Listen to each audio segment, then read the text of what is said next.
Hello RC fans, how you all doing? Hope you're all doing well and good. So today, yesterday, I've been messaging a guy about a car on Facebook. I ain't got it, not yet, we ain't done the deals. Anyway, whilst I've been talking to this guy, I said to him that I couldn't wait to feature the car on a video on my channel, and he asked about my channel, asked about the name. He's been waiting for his girlfriend while she's shopping. He's been watching my channel, and he noticed I had one of these cars, which he said he also has. And he started asking some questions. Well, the easiest way for me to kind of help him out is to do the video on this. So, James, I'm going to do this one for you. Hope this helps you out, buddy. I'll try and do my best to try and get everything you need. I'm not running mine rear-wheel drive, but I do know a couple of people that have done theirs and converted theirs into rear-wheel drive. So what I'll do is, when I've done my little video, I'll see if I can find the links to their channels, and I'll put their links hopefully in the description in my channel. You have to bear with me on that, because I'm not very good with all that kind of stuff, which is why I don't do it. But yeah, I'll see if I can find them. If not, I'll send you the link on Facebook. I'll send you the link on Facebook to their channels. Alright, mate? Anyway, let me just quickly pause this and pop the body clips out. Right then, guys. So, he asked me if I'd done anything to my car, which I have and I haven't. Like, I haven't gone crazy on any mods. All I've really done is put these shocks on and these suspension towers. Is that what you call it? Shock mount towers, whatever you want to call it.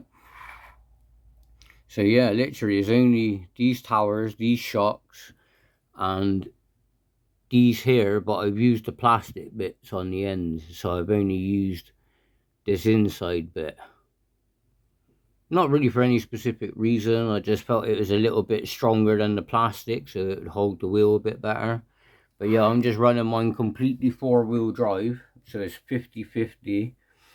I have run it with the CS mod, which is still four-wheel drive, but the rear wheels will spin faster than the front. I don't know if you know what the CS mod is, but when I send you the link to this guy's video, he'll explain it a lot more. But basically, your rear wheels will spin faster than your front wheels, so it's kind of like it's almost rear-wheel drive, but it still have a little bit from the front end.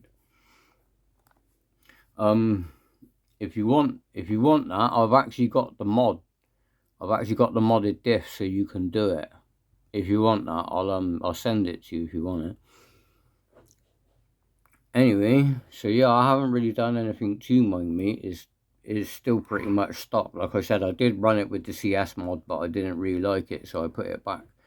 If you're going to run it with the CS mod, I would definitely recommend a gyro, because where it makes it more rear wheel, it's going to send the back out a lot more, so you probably would want to run a gyro, because it would be like, it's basically like running in rear wheel drive, but it would have about 25 to 30% drive on the front, and then about 70 to 80% drive on the rear.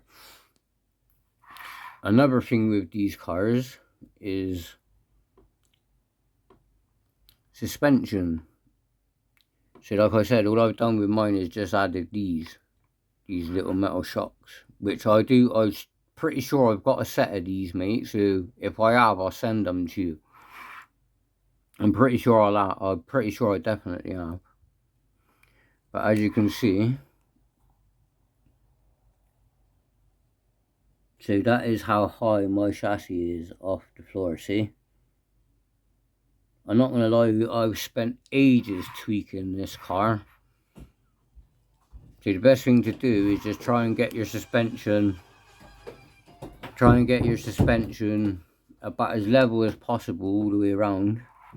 If I pop the shell back on, obviously I won't put the body clips on. Let me move that out of the way.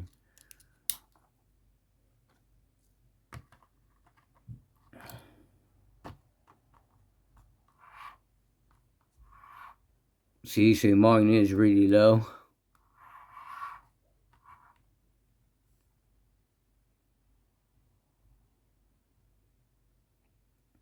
But yeah, these cars are actually alright, guys. Like, when I bought my one, I bought it obviously with as the car standard, and it came with 3 batteries. I paid like 50 quid, 55 quid with the post. But that was like a couple of years ago now. I know they're a bit more dearer now, but these cars, the stock electronics in these cars are alright, guys. Alright, they might be a little bit stiff out of the box. But once you throw out the drivetrain, guys, it'll run smoothly. You can run it smoothly probably just by running it around. I actually took mine apart and did mine. Another thing as well, because these cars are quite small, they can be very fiddly and very tedious. So just bear that in mind, because they can stress you out a little bit, because where it's small, things can break. Just bear it in mind. Take your time with it and be patient, honestly, guys. The other thing I've done is I just added some coloured wheel nuts in these drift wheels.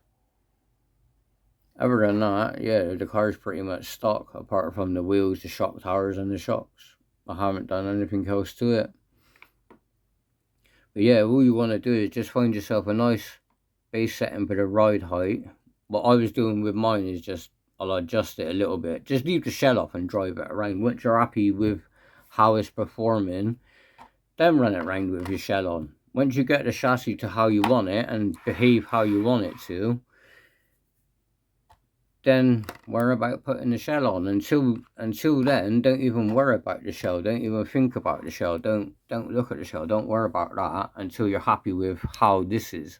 Once you're happy with how your chassis is, then run the car with the shell. Until then, though, don't even worry about the shell. Just leave it off. Just run the car like this. But yeah, like, this runs really sound, guys. Like, honestly, it's a really good car. So James, if you're going to leave it 4-wheel drive, it still drives really well. If you're going to do it 2-wheel, you're definitely going to want a gyro. And on that note, let me just have a look. So the reason why I just paused it then, guys, was to grab my Mini Z. So on the case of a gyro, I'm not too sure, but these Mini Zs come with one.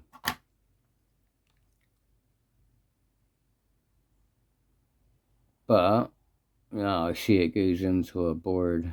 I'm trying to think of a gyro he could use.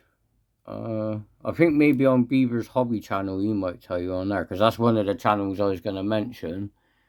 The other channel I can't think of the name of it at the minute, but I'll send you the link to both of them channels. But yeah, I was wondering if you'd be able to use a gyro from a Mini Z, but obviously you can't, because you can't. There isn't an external wire to plug it into this receiver, if you know what I mean. This is plugged into a board, I guess. So anyway, you can't do that. But yeah, you would have to find an external gyro. But yeah, I'm just running mine stock, mate, and it works really well. It works pretty good with the CS mod as well. But with the CS mod, you are going to want a gyro, because the back end is going to kick out a lot. It is basically like his rear wheel drive. Anyway, just for a quick little tip, if you got one of these and you're working on it, if you're going to leave it 4-wheel drive, or if you're going to run it rear wheel drive, when you go to do it your diffs, let me see if I can find something a minute. This pen should do. So right here, and it bloody focuses. Come on. Let me see if I could do it more over here in the light.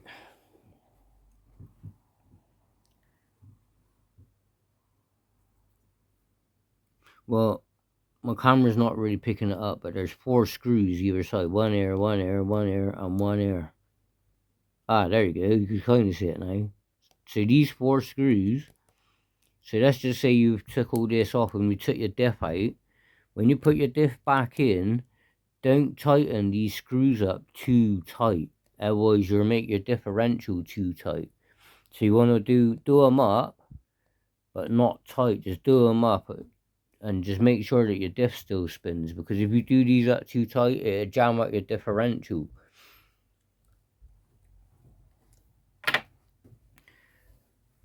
So that's another little tip. As you can see, I've only got like minimal adjustments on these shocks. Look, minimal. And what I do, mate, if you want to set these kind of shocks, just use something like this paper clip, or find something that you can fit into that gap, and then just do the same thing on the other side. That's pretty much how I did mine. Mine's pretty level, it runs alright. Like I said, I spent ages twiddling around with this car, but it does run alright. If I had the rubber tires on and I rolled it, these wheels will roll, but because they're drift ones, it will just slide. See? But if I put the rubber ones on now, it would roll. So what you want to do is set your car up first with them rubber wheels, get your drivetrain rolling smooth, and then put your drift wheels on. If you're going to run it, say 4-wheel drive just at the beginning, obviously you want to lock your rear diff. And you can pretty much do that with anything. You can do it with a bit of blue tack if you just whack that in there. Just take it apart, shove a bit of blue tack in there, do your diff back up, stick it in your car. With the front, you want it so it's quite open, but with a bit of stiffness to it. It's a bit hard to do it one-handed. I can't remember what I used to block the diff up a little bit, because my back one isn't completely locked. It will spin, but it's really tight. Again, I can't remember what I used to do it. Oh, I think I do. Yeah, I do.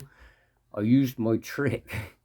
Basically, it's blue tack, and you mix it with some silicone oil, and it will make it like really gunky and gooey. But you only want a little bit in these diffs. You only want to use a little bit because these diffs are really small. I did also get the ball diffs. I've got the ball diffs, but I haven't put them in that yet. So obviously this is all the spares here that I got for the car. What's this here? This isn't for this car. Well, not these. These were in that bag, but yeah, they're not for this car. So like this is like just all the spares I've got. Like I bought all the alley parts, like, because obviously it just comes in a bundle. And then I got, hold on. So yeah, look, I've got all of the alley upgrades, but like I said, I didn't really use anything apart from the towers and, where did they go? These shocks. But I'll send you these shocks if you want them. I've already used these, so I know they're alright. What you'll find on some of these, at the bottom where that little capture bit is, there'll be a bit of thread sticking out, so you got to grind them down a little bit so that they don't catch when they're fully compressed. But I've already done it with these because these were the ones that I had on there, and then I bought another set that had the same problem, so I sorted them out. And then once I did, I just left them on there and kept these as a spare, because I was going to buy another K989, but I never did in the end. But yeah, also, if you want to run the CS mod, mate, I will send you this.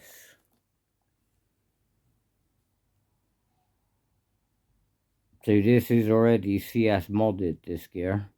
It would go in the rear.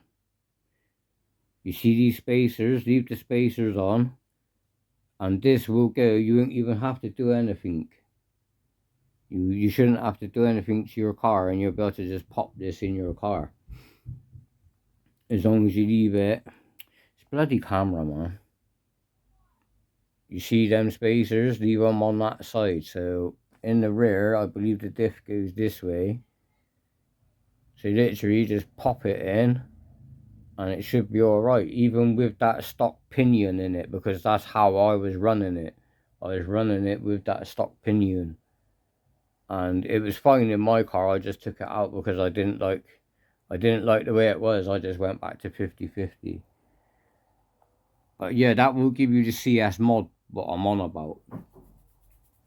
And just remember, like I said, when you take the differential out, when you do it the 4 screws on this one, there's not 4 screws on this one. So you got the 2 screws here at the rear, and then it'd be these little Allen keys on the inside. Just remember not to do these up too tight.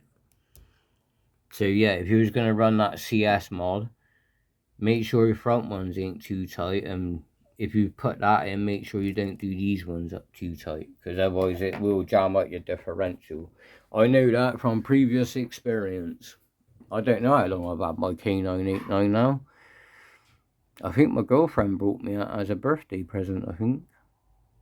But yeah, I've had it for a little while. I don't run it a lot these days. The battery's still in it from last time I used it. I better take that out and charge it, actually. But it's funny. Oh, shit. It's funny because the car I just did the video on, my other video, I haven't done it, not yet, but I have just recorded it. I was actually running one of these batteries in it, and it was in that. Now I've kind of gave it away, so you know this one's done as well. Well, this might be after I do the video, so I might post this one first and then put this one up. But either way, if there's any other questions or anything you need to ask me, just feel free to ask. I hope this video helped you out a little bit. If you look, I just got the pen. Watch the car. So ready? You see that? I'm just dabbing it. You see? And that's all you want to do. You just want to find a nice bit of suspension. Because these cars ain't that high off the floor anyway. So once you get a good setting for your chassis, once you set your chassis up and it's up and running, mate, it'd be sound. Honestly, these cars are brilliant. In fact, this is worth the money more than this. This was £50, and obviously when I bought that was £50, and these cars they look good and they're great. If you're lucky and you get one with good electronics, then you're laughing because you have got a good car then.